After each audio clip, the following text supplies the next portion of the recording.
नमस्कार, आप देख रहे हैं न्यूज स्केल लाइव, भरोसे की पहचान। झारखंड के लोहरदगा स्थित गायत्री शक्तिपीठ में चल रही प्रज्ञा पुराण कथा के चतुर्थ दिवस आस्था का अद्भुत जन सैलाब उमड़ पड़ा। पूजन के साथ कथा का शुभारंभ हुआ, जहां कथा वाचक नकुल देव शास्त्री ने कथा को अमृत रसायन बताते हुए कहा, जो देवताओं के लिए भी दुर्लभ है, वो सौभाग्य से लोहरदगा की जनता को सहज प्राप्त हो रहा है। शास्त्री जी ने आज के दौर पर मार्मिक टिप्पणी करते हुए कहा, रिश्तों में स्नेह घट रहा है, विज्ञान का वरदान अभिशाप बन रहा है और प्रकृति मानवीय अत्याचार से रुष्ट होकर प्रकोप बरसा रही है। उन्होंने समझाया कि जब समाधान मानव से परे हो जाता है, तब भगवान अवतार लेते हैं, जिनका उद्देश्य अधर्म का नाश और धर्म की पुनर्स्थापना है। कथा में दशावतार मत्स्य, कच्छप, वराह, नृसिंह, वामन, परशुराम, श्री राम, श्री कृष्ण, बुद्ध और 10वीं प्रज्ञा अवतार का गहन विवेचन हुआ। शास्त्री जी ने बताया कि प्रज्ञा अवतार का कार्य चेतना को जगाना है, जिसे गायत्री मंत्र के रूप में अनुभव किया जा सकता है। ये महामंत्र चरित्र निर्माण, प्रज्ञा और प्रखरता का अद्वितीय स्रोत है, जो नवयुग का शुभारंभ करेगा। उन्होंने ये भी चेताया कि 2025 से 2030 तक का समय घोर परिवर्तन का काल है, जिसमें अधर्म करने वालों को दैविक प्रकोप का सामना करना पड़ेगा। इससे बचने का एकमात्र मार्ग गायत्री महामंत्र की उपासना, विचारों का परिष्कार और चिंतन की शालीनता है। कथा के समापन के बाद दीप महायज्ञ संपन्न हुआ, जहां विश्व कल्याण के लिए गायत्री और महामृत्युंजय मंत्र की पावन आहुतियां दी गई। आगे पूरे कथा कार्यक्रम संवाददाता पारस कुमार इंद्र गुरु के साथ देखिए सिर्फ न्यूज स्केल लाइव पर। धन्यवाद। सर्वप्रथम श्रावण प्रज्ञा पुराण की कथा जो वाचते हैं, हमारे बीच है नकुल देव भैया, जो इस टोली के टोली नायक भी हैं। इनका भाव भरा अभिनंदन करने के लिए मैं अजय भैया से आग्रह करती हूँ। ओम भूर्भुवः स्वः तत्सवितुर्वरेण्यं भर्गो देवस्य धीमहि धियो यो न प्रचोदयात्। कृपया कर्कश ध्वनि के साथ इनका हार्दिक अभिनंदन करें। इसके बाद सत्येंद्र भैया है, जो युग गायक के रूप में हमारे बीच प्रस्तुत है। जय दीदी। इनका कृपया माल्यार्पण कर हार्दिक स्वागत करें। ओम भूर्भुवः स्वः तत्सवितुर्वरेण्यं भर्गो देवस्य धीमहि धियो यो न प्रचोदयात्। इनके ठीक बगल में गोविंद पंडित भैया है, जो लालवादा के रूप में हम लोगों को मधुर संगीत का आनंद दे रहे हैं। इनका भी भावभरा हार्दिक अभिनंदन है, स्वागत है। ओम भूर्भुवः स्वः तत्सवितुर्वरेण्यं भर्गो देवस्य धीमहि धियो यो न प्रचोदयात्। बैट प्लेयर के रूप में अभय भैया हैं, इनका भी भावभरा हार्दिक अभिनंदन है, स्वागत है पूरे लोहरदगा गायत्री परिवार की ओर से। साथ ही ऑर्गन प्लेयर के रूप में संजीव भैया हमारे बीच में उपस्थित हैं, आपका भी भावभरा हार्दिक अभिनंदन है, बहुत बहुत स्वागत है। पांचों भाइयों का पूरे लोहरदगा गायत्री परिवार की ओर से भावभरा हार्दिक अभिनंदन, बहुत बहुत स्वागत, धन्यवाद। प्रचोदयात्। ओम मंगलम भगवान विष्णु मंगलम गरुड़ध्वज मंगलम पुंडरीकाक्षो मंगलाय तनो हरि। प्रचोदयात्। ओम भूर्भुवः स्वः तत्सवितुर्वरेण्यं भर्गो देवस्य धीमहि धियो यो न प्रचोदयात्।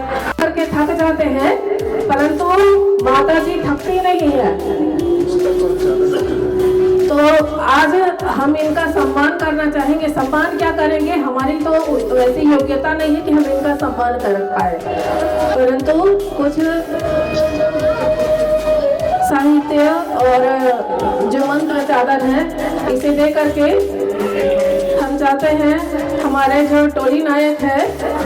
कितने साल से मंदिर में सेवा कर रही हैं, बताइए। हमारे नकुल देव भैया कृपया इन्हें मंत्र चादर और साहित्य देकर के माता जी का सम्मान करें। मंदिर पे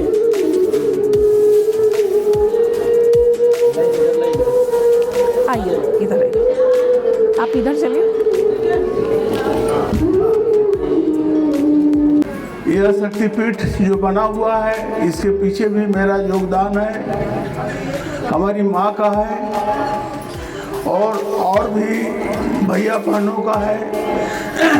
कुछ तो हमारे गार्जियन जो हैं स्वर्ग सिधार गए, उनका बहुत बड़ा योगदान था। भागवत बाबू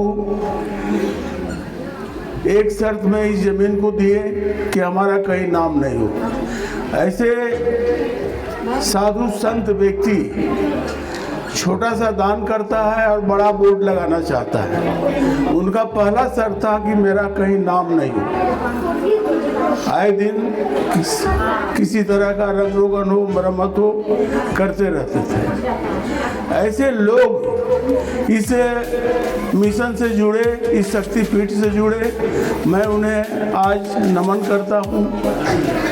और मैं यथाशक्ति मिशन के साथ तो जुड़ा हुआ हूँ। जो भी बनेगा तन मन धन से मैं कार्य करता रहूँगा, यह मेरा पूर्ण विश्वास है। मैं आप लोगों का आशीर्वाद चाहता हूँ इन्हीं शब्दों के साथ। माँ गायत्री, माता जी और गुरुदेव का आशीर्वाद चाहता हूँ। इन्हीं शब्दों के साथ मैं अपना विचार अंत करता हूँ। स्वीकरोमि, हम ईश्वर का अनुशासन स्वीकार करते हैं। और मर्यादाम चरिष्यामि, मर्यादाओं का पालन करेंगे। और वर्जनीयम नो चरिष्यामि, जो वर्जित है वह आचरण नहीं करेंगे। आइए इसी संकल्प के साथ दीप जलाएंगे। जहाँ जो जजमान निर्धारित हैं दीप प्रज्वलित करें। सावधानी पूर्वक, सावधानी हटे दुर्घटना घटे। अपने बालों का और साउंड का ध्यान रखना है और सावधानी पूर्वक पहले दूर का फिर नजदीक का दीपक जलाएं। ओम अग्नेय सुप्रधाराय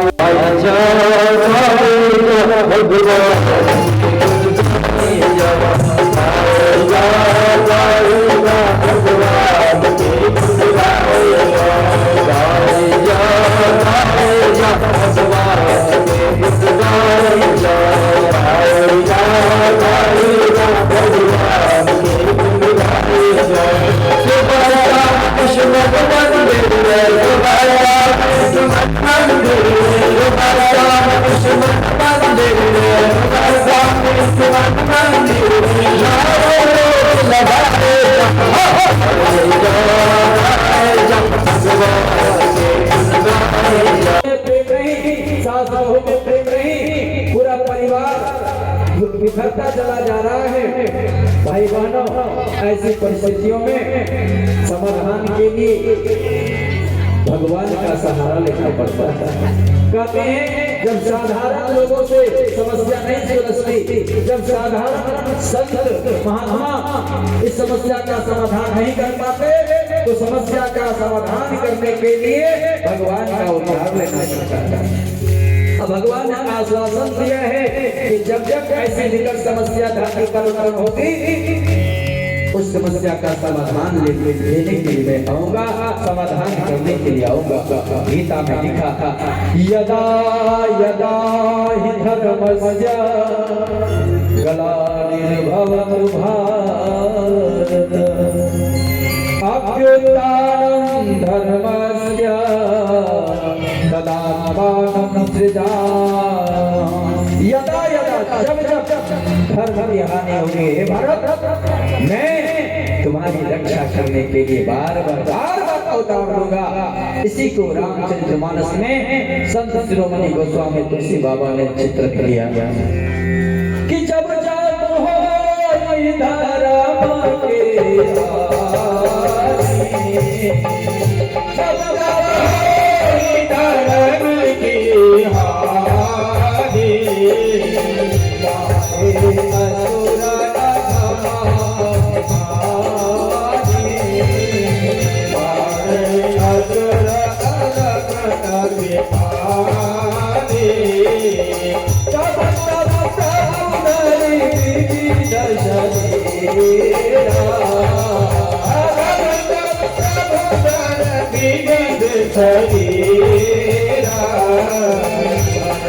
जब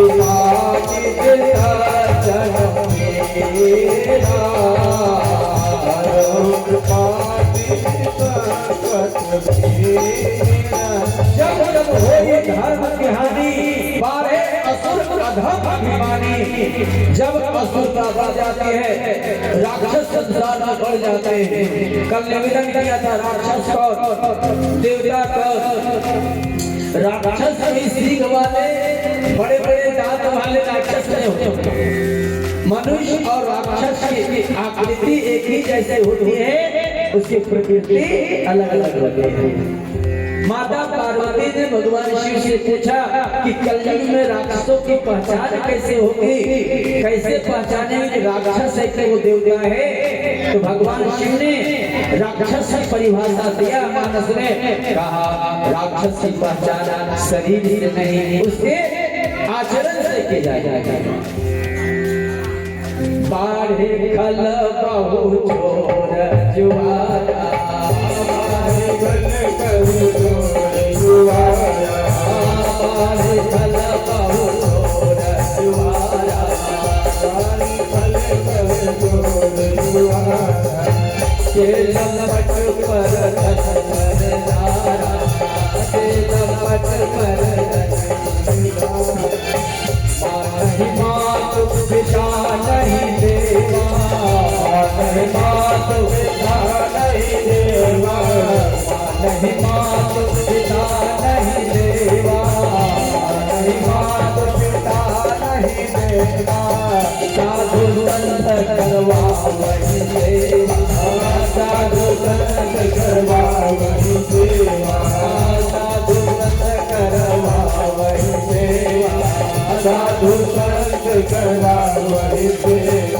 भगवान कहते हैं बाढ़े खल बहु चोर जुआरा।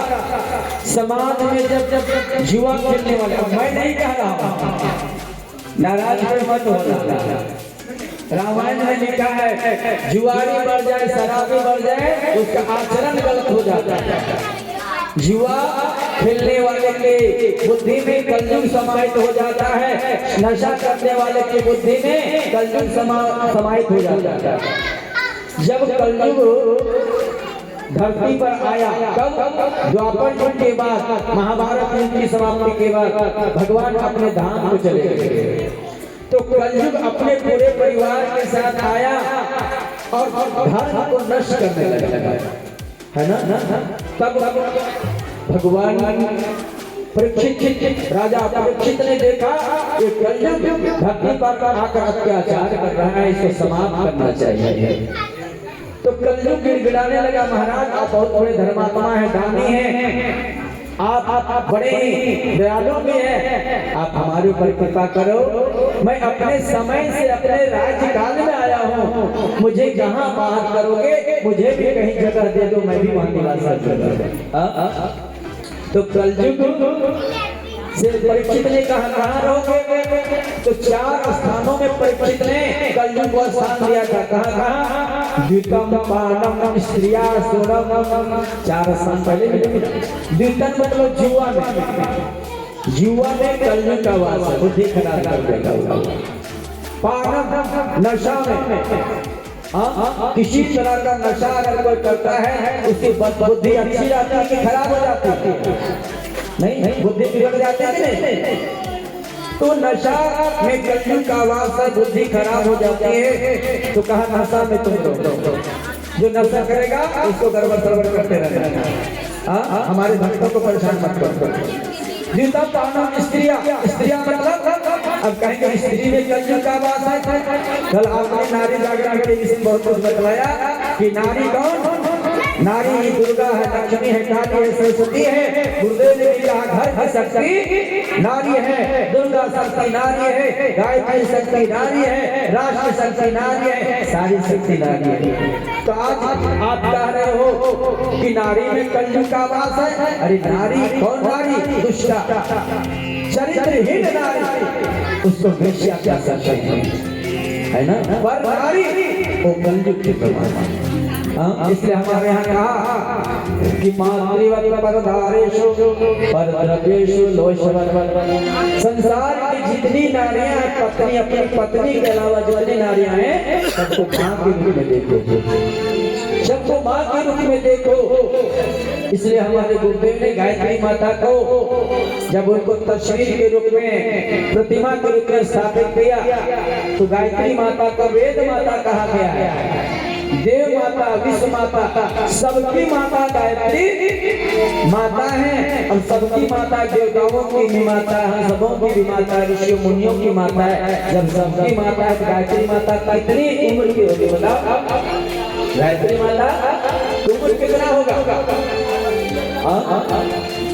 बहुत ज्यादा उम्र। लेकिन गायत्री माता का तस्वीर देखो, मूर्ति देखो तो गायत्री माता का जो गुरुदेव ने तस्वीर बनाया, मूर्ति बनाया वो जुआ जो 16 वर्ष की। क्यों? कि आपको गायत्री माता का मूर्ति, उनकी प्रतिमा, तस्वीर देखते समय बार बार भाव आए कि हर नारी गायत्री स्वरूप है और उसको नमन वंदन करना चाहिए। हर नारी में रूप तुम्हारा पंकज सा मुस्काता और रवि मंडल की ज्योति में हुए गायत्री माता का। तो गायत्री माता होती परदारी सृष्टि का जुतम दवानम स्त्रियां। सुनो सुनो मतलब जहाँ बलि दी जाती है, किसी जीव की जहाँ हत्या होती है वहाँ भी कलयुग का वास है। हमारी बुद्धि को खराब करती है। नकारात्मक ऊर्जा वहाँ बढ़ जाते हैं, सकारात्मक ऊर्जा का समापन हो जाता है। गलत संस्कार वहाँ उत्पन्न हो जाते हैं। इसलिए किसी जीव की हत्या भी नहीं करें। तो क्या निवेदन कर रहे थे? क्या मैं बता रहा था कि 4 स्थानों में कलयुग का वास। क्या बता रहे थे हम? कहाँ चला था प्रश्न? हाँ, 4 स्थानों में स्थान दिया। तो हाँ, राक्षस की परिभाषा बता रहा है। असुर, तो आप लोग भी ध्यान रखिए। असुर तो कहा, असुर कौन है? कहा बार है खलगाओ चोर जुआरा। समाज में जब चोरी करने वाले जुआरी, शराबी बढ़ जाए तो उसकी बुद्धि असुर के जैसे हो जाती है। समाज में उत्पात ही करते थे। नशा नाश का जड़ है भाई, फल उसका है नदी दुखदाई। और नशा का जो हुआ शिकार उजड़ा उसका घर परिवार। इससे बचना चाहिए। और कहा जो पर धन परदाता, जो दूसरे धन पर हक जमाता है वो कौन है? राक्षस। 3 प्रवृत्तियां होती है, कल हमने बताया था। पहली प्रवृत्ति वाले ऐसे होते हैं जो कहते हैं जो मेरा सो मेरा, तेरा सो तेरा। इसको कहते हैं नर पशु। दूसरी प्रवृत्ति वाले ऐसे होते हैं जो कहते हैं कि मेरा सो मेरा, तेरा वो भी मेरा। इसको कहते हैं असुर, राक्षस। सही है। और तीसरी प्रवृत्ति वाले होते हैं जो कहते हैं कि तेरा सो तेरा, मेरा वो भी मेरा। मुझ में कुछ नहीं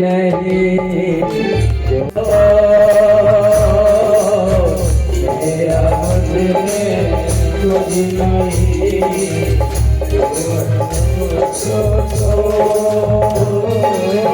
तेरा तुझको क्या लागत है और कबीरा, क्या लागत है और कबीरा, क्या लागत है। तो ये असुर। और क्या असुर किसे कहा? भगवान शिव ने कहा मां नहीं मां तो पिता नहीं देवा। हमारे वेदों में कहा मातृदेवो भव, पितृदेवो भव। माँ से बढ़कर कोई संसार में देवता नहीं, पिता से बढ़कर कोई तीर्थ नहीं। जो माता पिता की सेवा नहीं करते वैसे लोग असुर। माँ नहीं माँ तो पिता है देव, साधु संत करवावें सेवा। जो बड़ों को सेवा लेता है, बड़ों का सम्मान नहीं करता, बुजुर्गों का आदर नहीं करता। हमारे यहाँ जो बुजुर्गों का सम्मान करते हैं बिना मांगे 4 फल की प्राप्ति होती है। अभिवादनशील से बिना चत्वारि तस्वर्धन्ते आयु विद्या जसो। ये राक्षस की परिभाषा है। हे देवी जिनकर यह आचरण भवानी, जिनका ये आचरण है वो सब कौन है? राक्षस। देवता कब? गुरुदेव से एक बार किसी ने पूछा कि देवता किसे कहते हैं, तो गुरुदेव ने कहा जो देता है और देते रहने की प्रेरणा प्रदान करता वही देवता है। सरल रूप में एक जो देता है और देते रहने की प्रेरणा प्रदान करता है उसी का नाम क्या है? देवता। भाई बहनों, एक बार तुकाराम नाम सुना ना? तुकाराम संत का तो बताया था। तुकाराम एक झोपड़ी में साधना करते थे। भगवान विष्णु और भगवान शिव ने सोचा कि इसकी परीक्षा लेते हैं, और भगवान परीक्षा लेने के लिए अपने माया से, योग माया से वर्षा घनघोर बारिश प्रारंभ कर दी। रात्रि का समय में घनघोर बारिश। भगवान विष्णु रूप बदल कर आए और तुकाराम से कहा, भैया तुकाराम, अरे बाहर बहुत बारिश हो रही है, अब मैं बारिश में कैसे रहूं? तुम्हारी झोपड़ी में मैं रहना चाहता हूं जब तक बारिश न थमे। तो तुकाराम ने कहा, महाराज ये झोपड़ी हमारी बहुत छोटी है, इसमें एक आदमी सो सकता है, लेट सकता है, और दो आदमी बैठ सकता है। अगर आपको बैठने में कोई दिक्कत ना हो तो आप आइए, स्वागत करते हैं। हम लोग दोनों मिलकर बैठ करके समय गुजार। भगवान विष्णु अंदर प्रवेश कर गए। 1 घंटे के बाद शंकर जी आ गए परीक्षा लेने। शंकर जी ने कहा, भैया तुकाराम, बाहर बहुत बारिश हो रही है, मैं भीग रहा हूँ, मैं तेरी झोपड़ी में थोड़ी देर विश्राम करना चाहता हूँ। तो तुकाराम ने क्या कहा, महाराज हमारी झोपड़ी छोटी है, इसमें एक व्यक्ति लेट सकता है, 2 व्यक्ति बैठ कर रह सकता है, और 3 व्यक्ति खड़े खड़े रह सकता है। अगर खड़े रहने में कोई आपको दिक्कत ना हो तो आप झोपड़ी में आइए, स्वागत है। और शंकर जी गए, तीनों खड़े हुए। भगवान शंकर विष्णु परीक्षा लेने के लिए गए थे, अपने असली स्वरूप में आ गए और कहा, तुकाराम तुम देवता हो, तुम देवता हो। तुकाराम ने कहा, मैं देवता कैसे हूँ, मेरी झोपड़ी बहुत छोटी है। तो भगवान विष्णु ने कहा, अरे तेरी झोपड़ी तो छोटी है, तेरा दिल बड़ा है, तेरा दिल बहुत बड़ा है, इससे तुम देवता हो। जिसका दिल बड़ा होता है वो देवता होता है, मेरे भाई बहनों। तो आज चारों तरफ विनाश के बादल मंडरा रहे हैं। अगस्त ऋषि कहते हैं, अभी भी जो परिस्थितियां हैं रामायण काल और महाभारत काल से भी भयंकर हो गई है। आज विज्ञान के वरदान भी अभिशाप बन गए हैं। पहले युग में बंदरों और भालुओं ने मिलकर समुद्र पर पुल बांधकर सीता की खोज की थी। आज तो मनुष्य ही बंदर का रूप धारण कर घोर आतंक मचा रहा है। मानव ने प्रकृति का भी शोषण किया है, अतः आज मानवीय अत्याचार से विश्व प्रकृति के अनेक प्रकोप बरस रहे हैं। आज देख रहे हैं चारों तरफ पूरे विश्व में विनाश के बादल मंडरा रहे हैं। भाई बहनों, कहीं अकाल, कहीं अनावृष्टि है तो कहीं पर अतिवृष्टि के कारण बाढ़ और तूफान आ रहे हैं। कहीं भूकंप के ग्रास से ग्रास धरती माता की गोद में समा गए हैं, कहीं पर्वत खंड गिर गिर कर सर्वनाश कर रहे हैं। हे देव बताइए, तो भगवान इस सृष्टि को कैसे बचाएंगे? भगवान ने प्रण किया है कि जब जब हो धर्म की हानि, बाढ़े असुर अधमाभिमानी, भगवान का आश्वासन कब पूरा होगा, वो कब धरती को बचाने के लिए, सर्वनाश से बचाने के लिए आएंगे। भगवान ने अभी तक कितने अवतार लिए हैं, उन सभी अवतारों को संक्षिप्त, और इस बार भगवान किस रूप में आएंगे, किस अवतार के रूप में आएंगे, ये मुझे बताने की कृपा करें। बोले विष्णु भगवान के जय। तो अगस्त ऋषि क्या कहते हैं, बोले अगस्त कुछ सच्चा हमारी है, इच्छा इकलाक हमारी है, अवतार हुए हैं जो अब तक,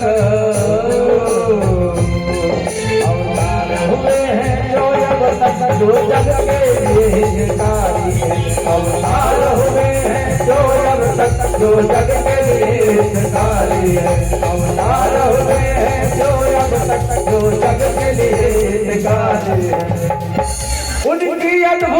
लीलाओं का,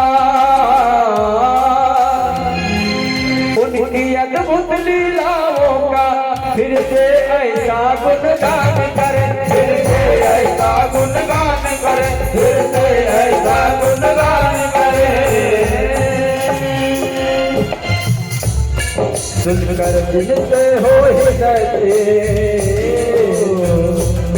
सुनकर जिनसे हो हृदय से, ऐसे उनमें कुछ तार भरे, सुनकर से हो हृदय से, ऐसे उनमें कुछ तार भरे, सुनकर जिनसे हो हृदय से, ऐसे उनमें कुछ प्राण भरे। फिर नारद जी की तरह जग में करो प्रचार, रामा जग में करो प्रचार, रामा जग में करो प्रचार। प्रज्ञावतार की लीला का, प्रज्ञावतार की लीला का जिससे हो विस्तार, प्रज्ञावतार की लीला का जिससे हो विस्तार, प्रज्ञावतार की लीला का जिससे हो विस्तार।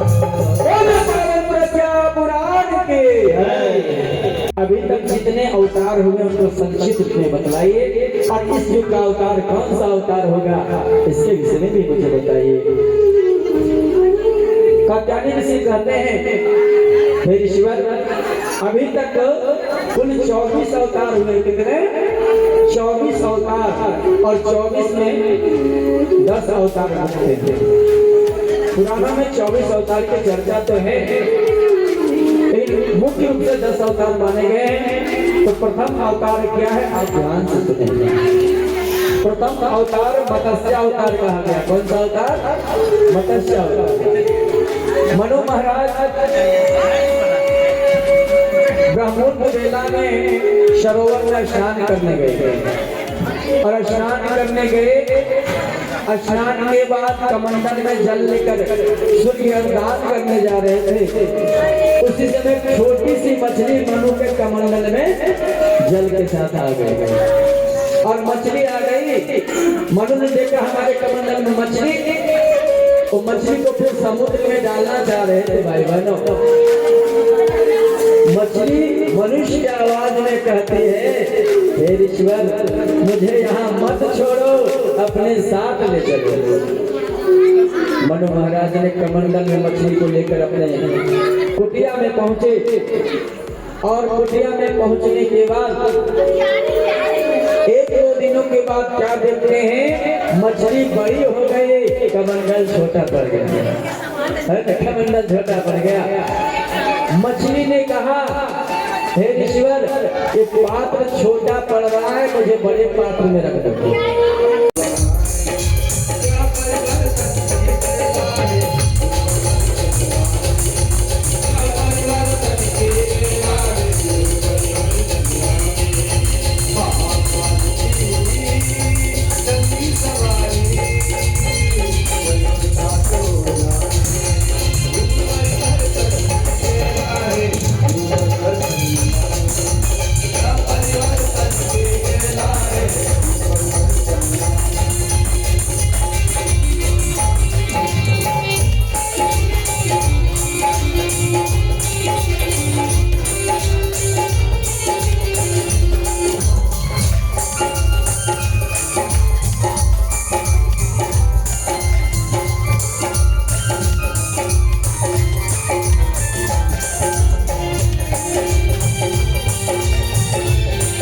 सवारी चलो साथ हो जाए, यह परिवर्तन की लीला है, युग परिवर्तन लाए।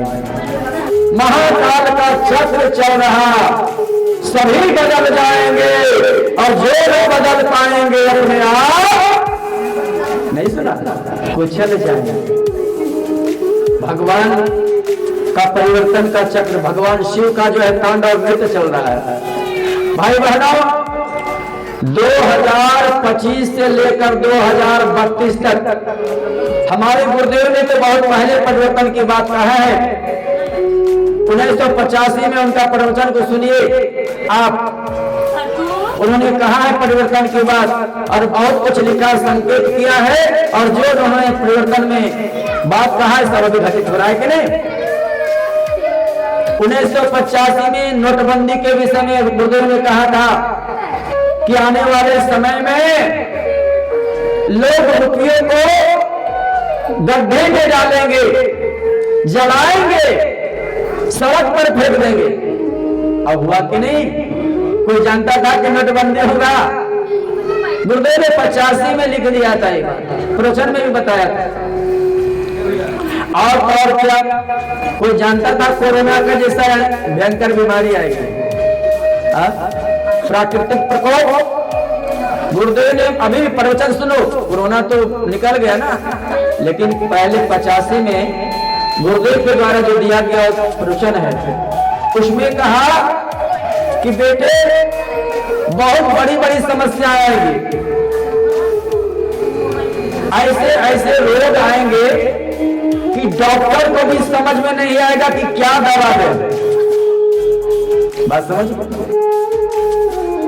तो परिवर्तन सुनिश्चित है, इसको कोई रोक नहीं सकता है। अब तो अन्य संस्था वाले दूसरे संत भी जो है परिवर्तन की बात करने लगे थे।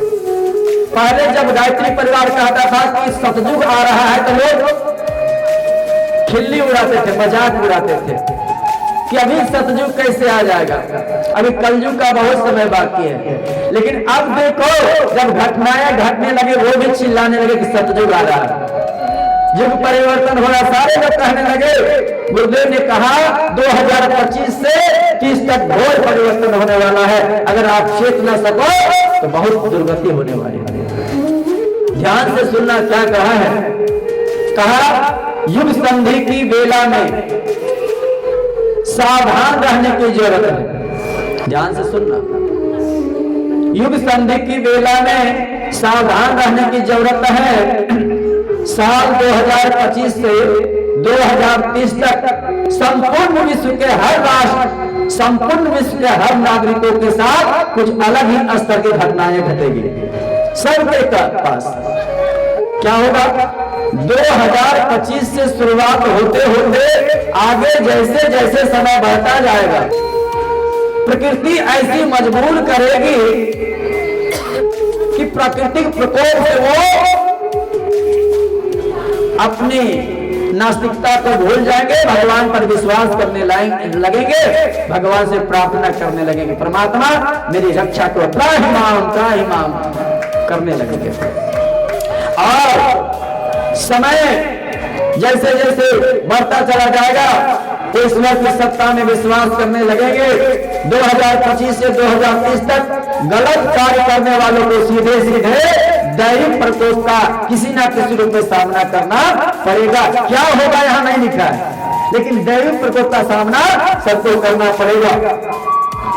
उसका रूप कुछ भी होगा, माध्यम कुछ भी होगा, कहा नहीं जा सकता। कोरोना से भी भयंकर कुछ समस्याएं आ जाए, कहा नहीं जा सकता। आगे लिखते हैं शनि महाराज 2025 से 2045 तक संपूर्ण धरती का कायाकल्प कर देगी। 2030 आते आते धरती में काफी हद तक वही व्यक्ति रह जाएंगे जो सच्चाई, ईमानदारी, निर्मलता, सरलता, न्याय से चल रहे होंगे। संपूर्ण विश्व में बहुत बड़ा परिवर्तन होगा, वैसा परिवर्तन जैसा कभी नहीं हुआ। बुरे लोगों को दैविक शक्ति के प्रकोप से कोई बचा नहीं पाएगा। किसी तरह से दैविक शक्ति के भयावह प्रकोप का सामना सबको करना पड़ेगा। विश्व में बहुत बड़े स्तर का परिवर्तन होगा। दैविक शक्तियां खुद संसार में सच्चाई, ईमानदारी, निर्मलता, सरलता, न्याय का साम्राज्य स्थापित कर देगी और ये सब 100% सही होगा, 100% सही होगा। गुरुदेव ने कहा, इसलिए सावधान रहने की जरूरत है। अगर आप इस प्राकृतिक प्रकोप से बचना चाहते हैं तो गायत्री मंत्र की साधना। गुरुदेव ने कहा बेटा,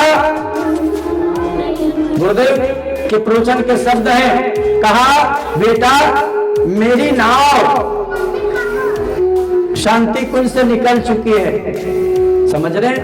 मेरी नाव 65 में शांति कुंज से निकल चुकी है और नाव पर तुम हमारे नाव में बैठ जाना, सुरक्षा चाहते हो तो बैठ जाना, और कभी उछल पचल मत करना, हिलना डुलना मत। हिलना डुलना का मतलब अविश्वास मन में मत लाना कि कोई फायदा ना, इतना दिन से जुड़े गायत्री परिवार से इतना मंत्र जपे, तो उचक पुचक मत करना, तुम बैठे रहना।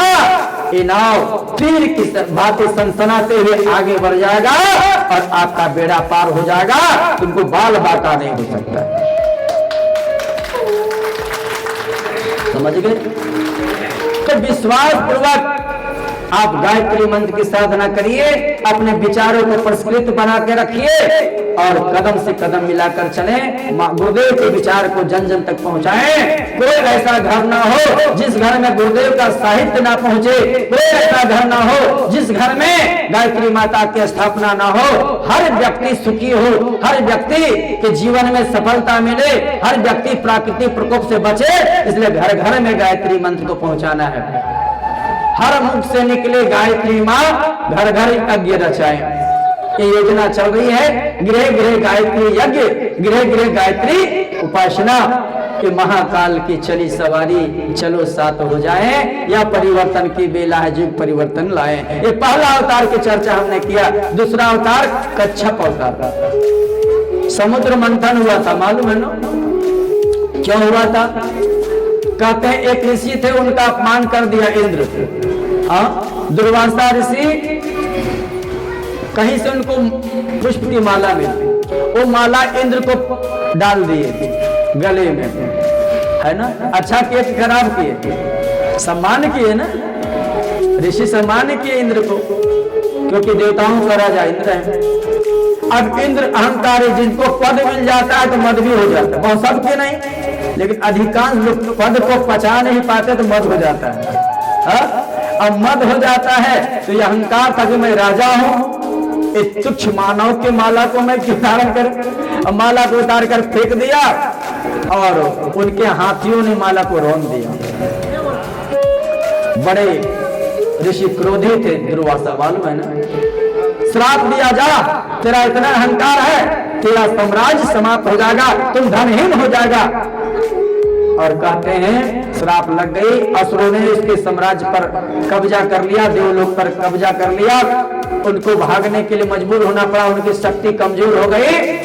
तो फिर भगवान को पुकारा, भगवान कुछ उपाय करो, अब हम लोग देवता लोग कहां जाएं? इसलिए अहंकार किसी चीज का अच्छा नहीं होता।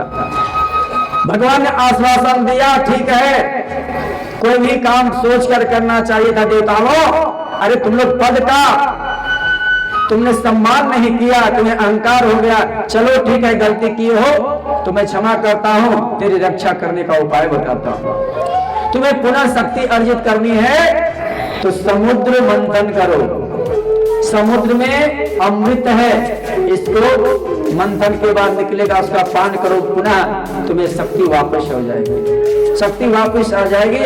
लेकिन समुद्र का मंथन करना इतना आसान नहीं है, तो प्रलोभन देकर राक्षसों को भी प्रेरित करो, दोनों मिलकर समुद्र मंथन करो। और कहते हैं राक्षस और देवता मिलकर समुद्र मंथन करने लगे। शेषनाग की डोरी, मदराचल का पहाड़, मथनी बनाया, समझ रहे हैं ना? माथा पत्ते आप लोग, तो यही मंथन हो रहा है, समुद्र का मंथन तो एक लकड़ी से होगा। तो मदराचल पहाड़ को मथनी बनाया और शेषनाग को डोरी बनाया, है ना? और बनाकर मंथन शुरू हुआ, एक तरफ असुर एक तरफ देवता।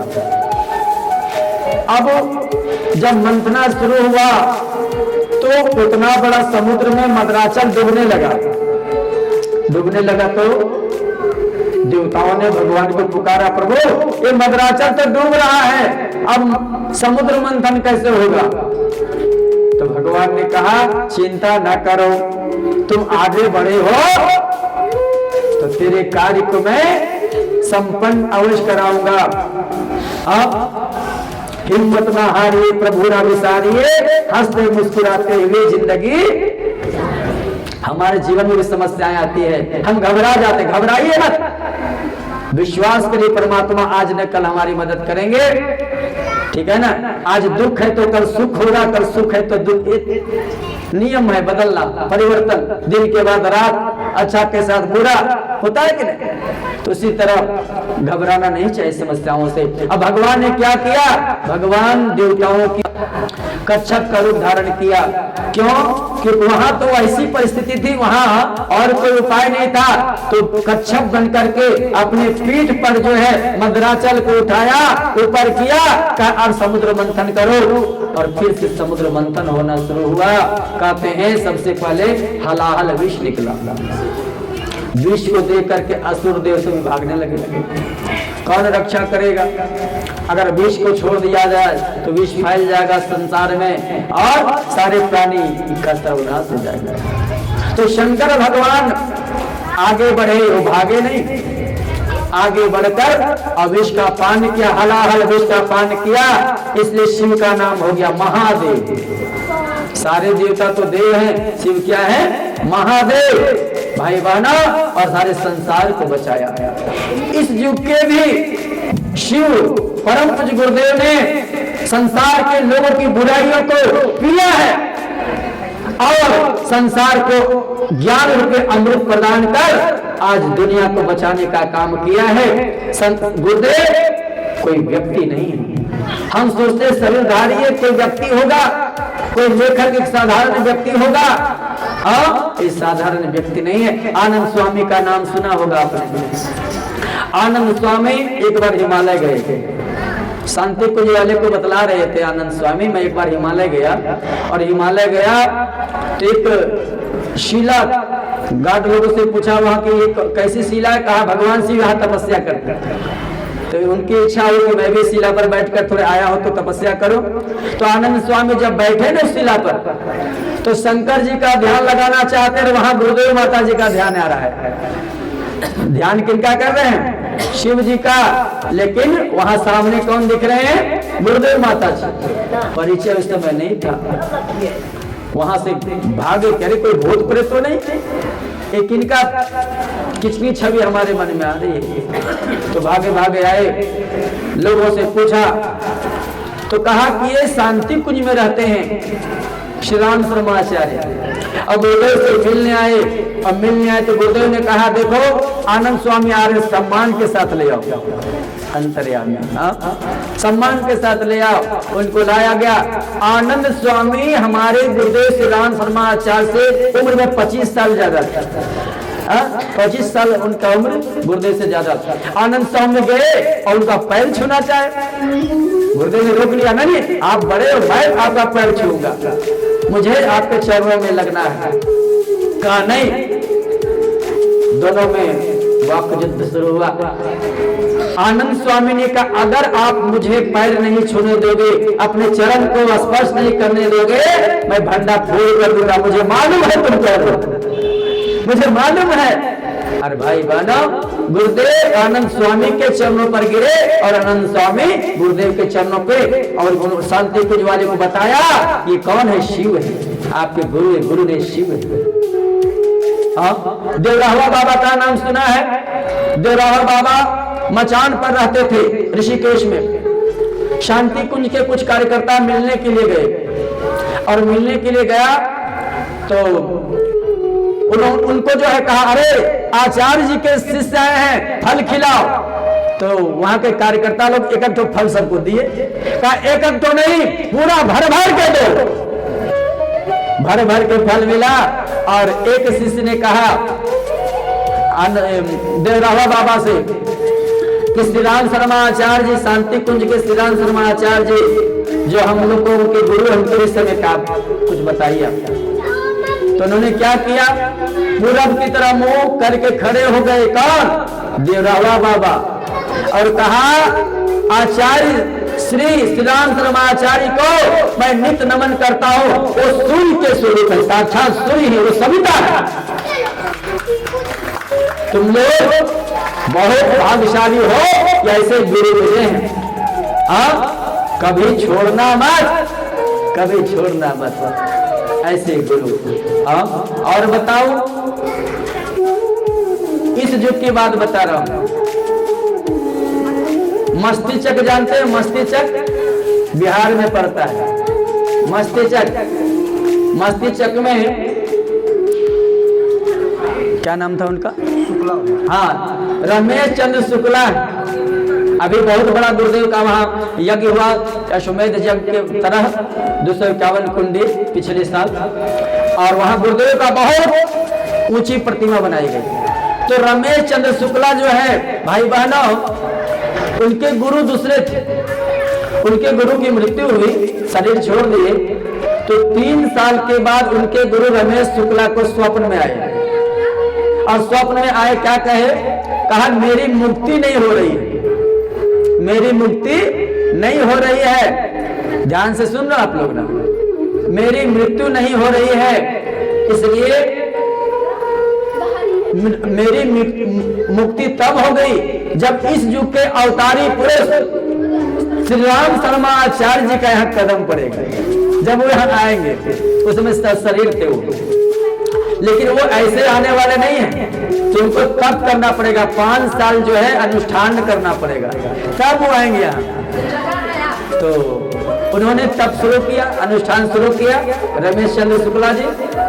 3 वर्ष हो गए तप करते करते, और 3 साल के बाद उन्होंने पत्र लिखा।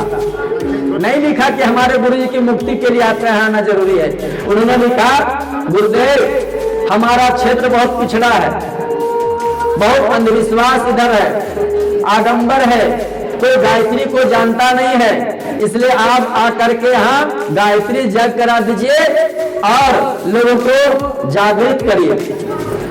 तो गुरुदेव ने 3 पेज में लिखे थे वो चिट्ठी, शुक्ला जी 3 पेज का 3 शब्दों में उत्तर दिया। क्या कहा?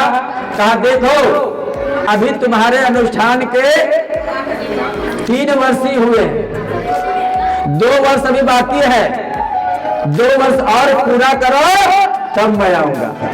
अब गुरुदेव को किसी ने बताया तो नहीं, लेकिन सब अंतर्यामी सब जान रहे हैं, शिव शंकर वरदानी, वह सच्चाई है ना, समझ रहे हैं ना।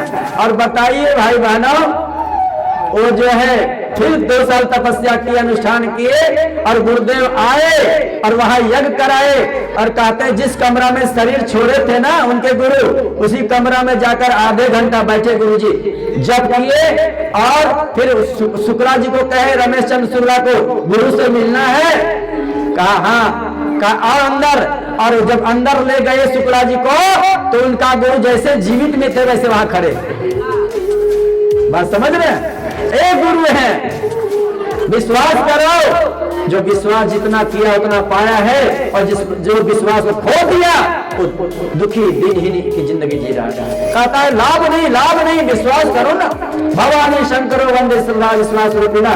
इस युग की बात कर रहा, अभी जीवित है कौन? प्रेमानंद ना, किडनी फेल प्रेमानंद जी महाराज, वृंदावन वाले, वो अपने मुख से देख लेना आप, जो है गूगल बाबा से पूछकर क्या कर रहे हैं।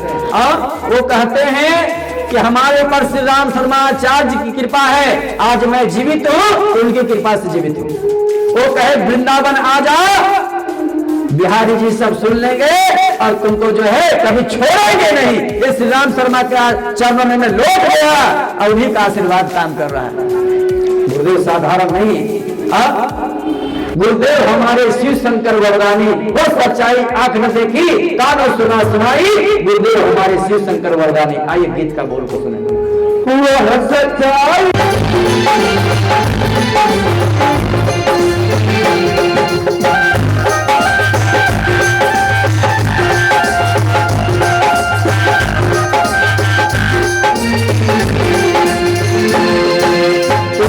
कोई आंख न देखा, न देखा उनके जैसा संत न देखा, कोई आंख न देखा, न देखा उनके जैसा संत न देखा, उनकी जैसी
अब भगवान से विरोध करने लगा।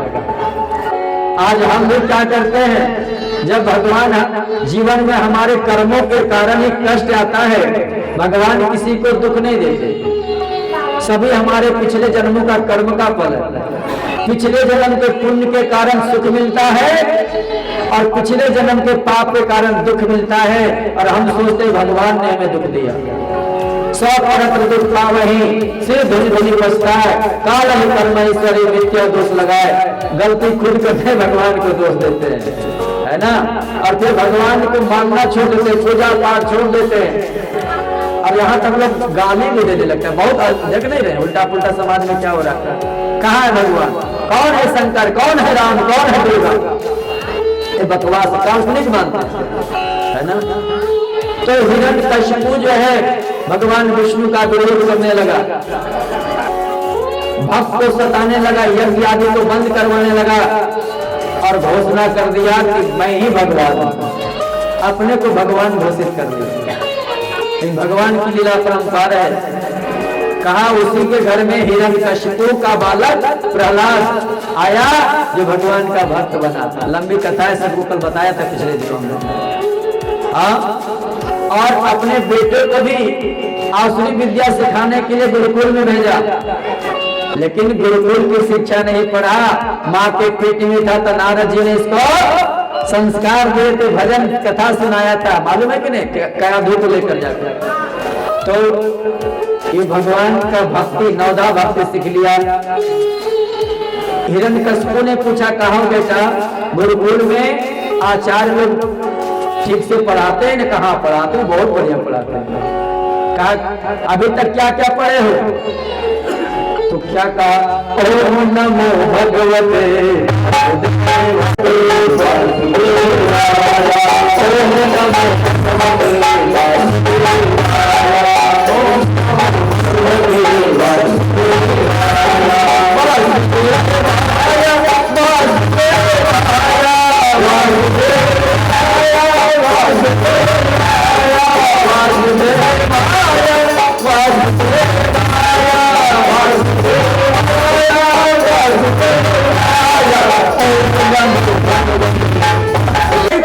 अच्छे पद पर थे, लेकिन गुरुदेव ने जिससे चाहा उनको अपने घर में लगा दिया। और हम लोग भी जो गायत्री परिवार से जुड़े हैं और जो नहीं भी दीक्षा लिए हैं, जो गुरु काम में हम लोग को सहयोग कर रहे हैं, गुरुदेव का पिछले जन्म जन्मांतर का उससे रिश्ता है, नाता है, और तब गुरुदेव अपने काम में लगाया है। ये बहुत बड़े भाग्यशाली हम लोग गुरुदेव के काम में लगाया गया। हाँ, 52 अवतार। और अगला अवतार क्या है? कहते हैं अगला अवतार जो हुआ है वो परशुराम का अवतार। कहते अत्याचारियों के शीश को 21 बार क्षत्रियों को धरते हुए किया। कोई किसी का शीश को काटेगा, मतलब दुर्बुद्धि का नाश किया था। गुरुदेव भी वही काम किए ना, इन्हें इतने साहित्य में करके सबके बुद्धि को नाश किया है और सद्बुद्धि का जागरण किया है। 9वां अवतार क्या है? 7वां अवतार क्या है? 7वां अवतार भगवान राम का है, 8वां अवतार भगवान कृष्ण का है, 9वां अवतार बुद्ध का है और 10वां निष्कलंक अवतार प्रज्ञा अवतार। प्रज्ञा अवतार के प्रज्ञा अवतार क्या है?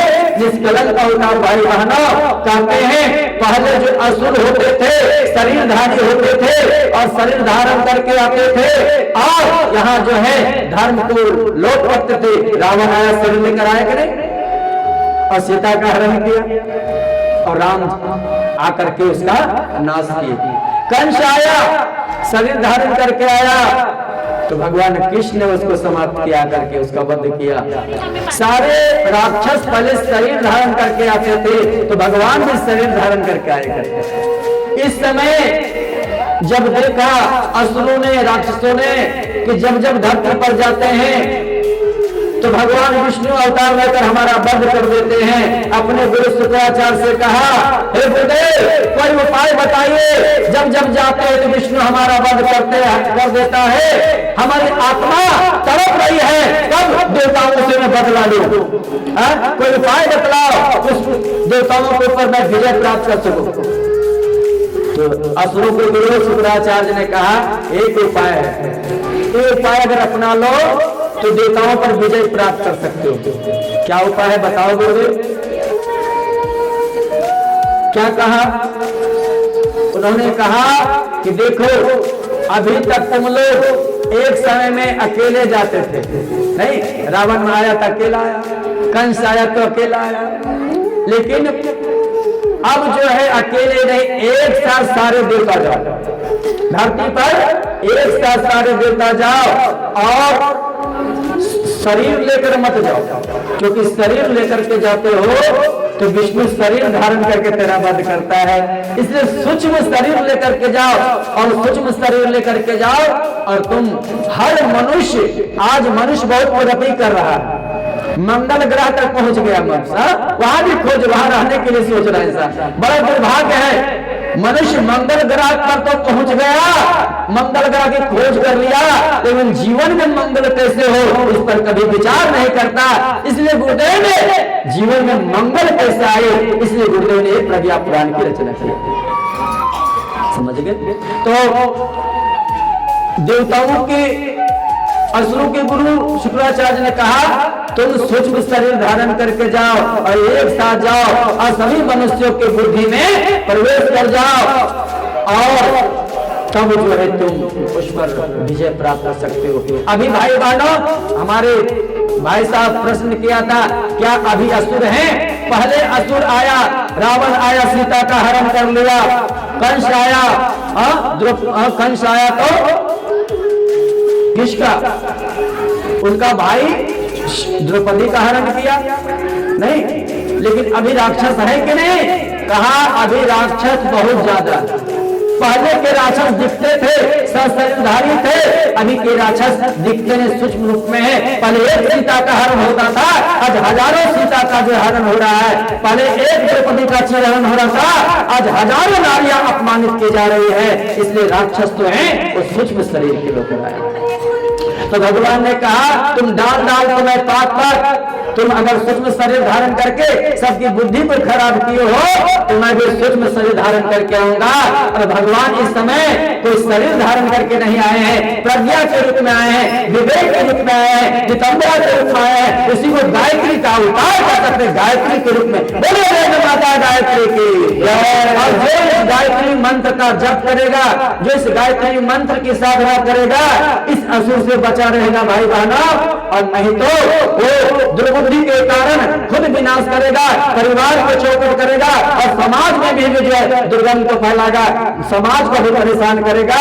इसलिए गुरुदेव ने कहा, व्यक्ति निर्माण, परिवार निर्माण और समाज निर्माण हम बदलेंगे, युग बदलेगा, हम सुधरेंगे, युग सुधरेगा। पहले व्यक्ति का निर्माण हो और व्यक्ति का निर्माण के बाद फिर परिवार का निर्माण और समाज का निर्माण। तो व्यक्ति, परिवार, समाज, राष्ट्र का निर्माण तब होगा जब घर घर में गायत्री की साधना करेंगे, गायत्री का जप करेंगे। मेरे भाई बहनों, ये गायत्री कोई अलग मंत्र नहीं है, सनातन का आधार है गायत्री। गायत्री कौन है?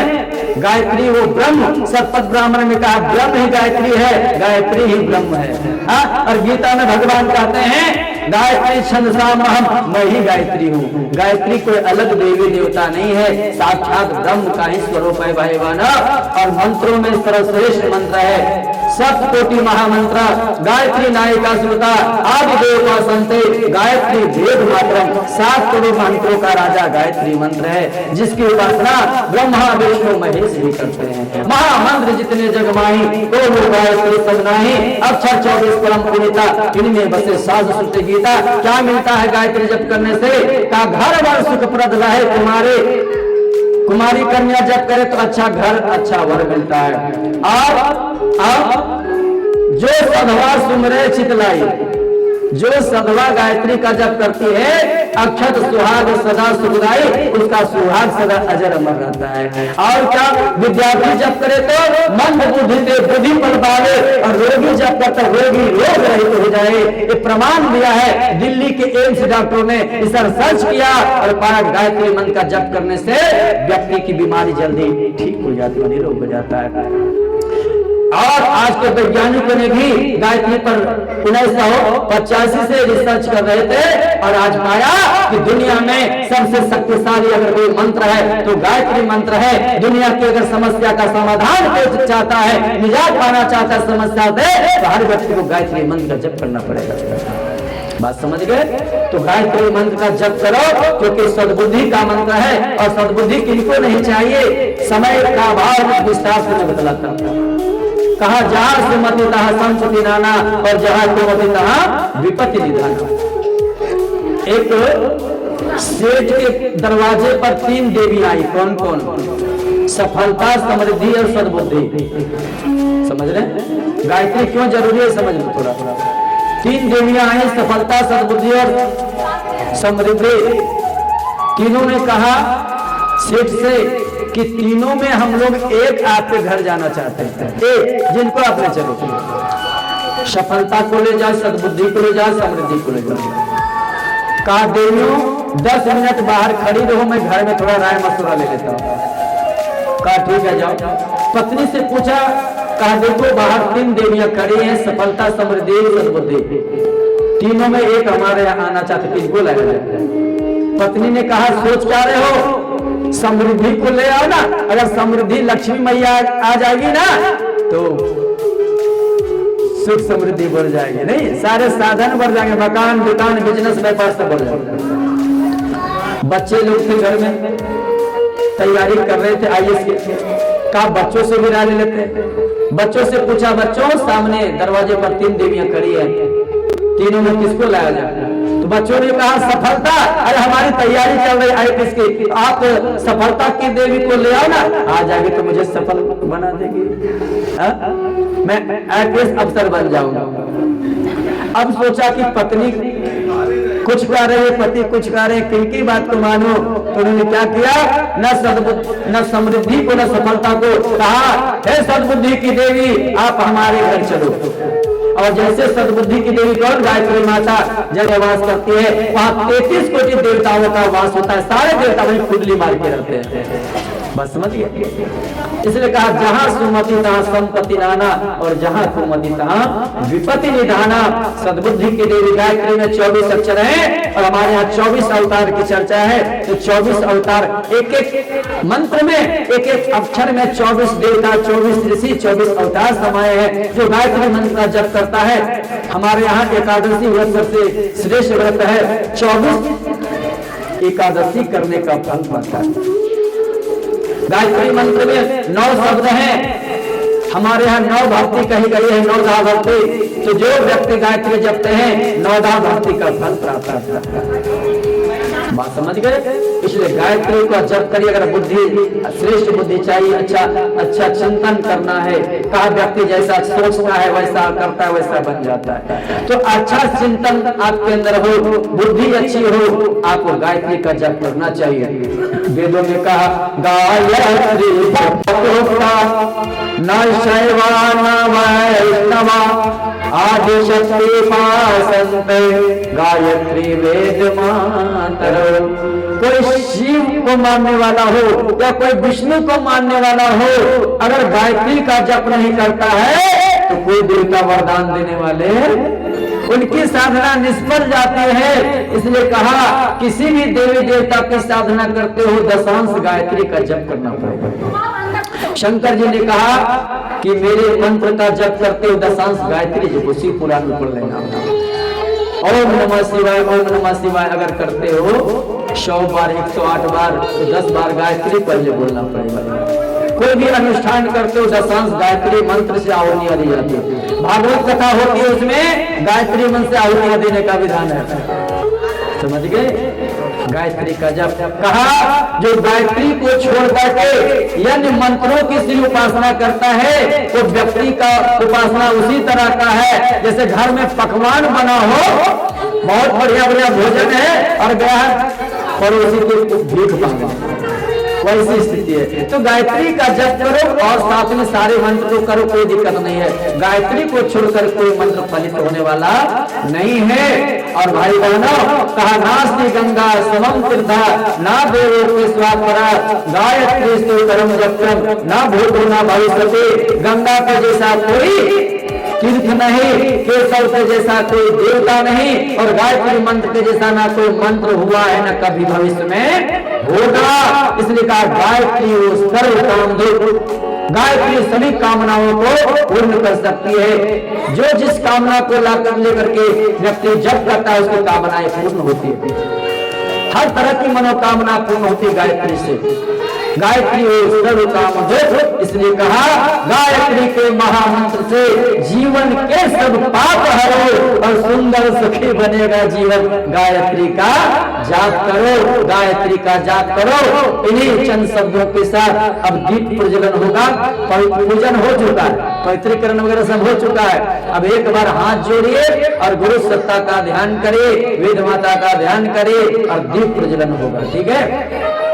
ओम गुरुश्वर गुरुर्ब्रह्मा तस्मै श्री गुरुवे नमः। अखंड मंडलाकारं व्याप्तं येन चराचरं तत्त्वं दर्शितं येन तस्मै श्री गुरुवे नमः। ओम आयाति वरदे देवी यक्षरे ब्रह्मवादिनी गायत्री छन्दसामाक ब्रह्मयोनि नमः। ओम स्थिता मया वैदा वेदमाता प्रचोदयन्ता गौरवाणी विजानां आयोगानां तजापदं हीतिक्रमिणं ब्रह्मवर्तकं हरियं गाथा प्रजत ब्रह्मलोकम्। ओम विद्याय विद्महे शिवप्रियाय धीमहि तन्नो दुर्गा प्रचोदयात्। ओम सरस्वती विद्महे ब्रह्मपुत्राय धीमहि तन्नो देवी प्रचोदयात्। ओम एकदन्ताय विद्महे वक्रतुण्डाय धीमहि तन्नो दन्ती प्रचोदयात्। सर्वमंगल मांगल्ये शिवे सर्वार्थ कर्णे त्र्यंबके गौरी नारायणी दीप प्रज्वलन के पहले 2-4 परिजनों का सम्मान समारोह। हाँ ठीक, हाँ ठीक। आइए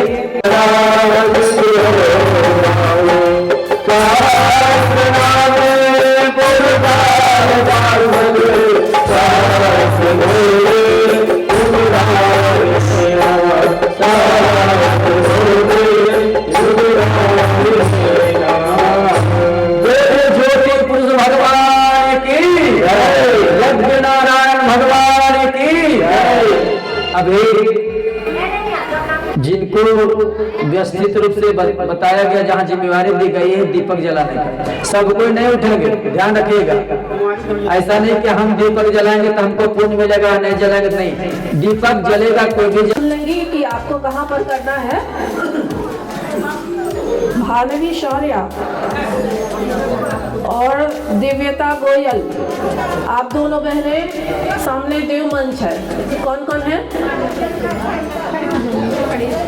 अच्छा, शायद यहाँ नहीं भी है मगर इस प्रांगण में होंगी। हाँ, बैठ जाइए। आप दोनों जहाँ पर आप हैं वहाँ देव मंच है सामने, ठीक है। आप लोग, आपको आरती की थाली मिल जाएगी, आप वहीं पर खड़े होकर के आरती करेंगे। इसके बाद आकृति गोयल और अनन्या अग्रवाल, आप दोनों यज्ञशाला में चले जाएंगे जब आरती होगी, ठीक है, दीप प्रज्वलन के बाद।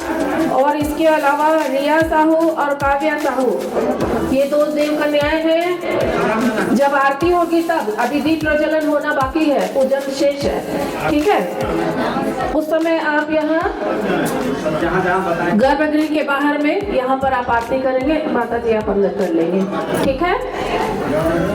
और इसके साथ ही अभी जब दीप प्रज्वलन होगा तो निवेदन यही है आप सबों से कि कुछ बहनें निर्धारित है और जहाँ जहाँ भी दीप रखे गए हैं, अगर आप भी घर से लेकर के आए हैं तो अपने मन में आप ये ना रखें कि हम अपने घर से लेकर के आए हैं और हमको दीप जलाने नहीं मिला।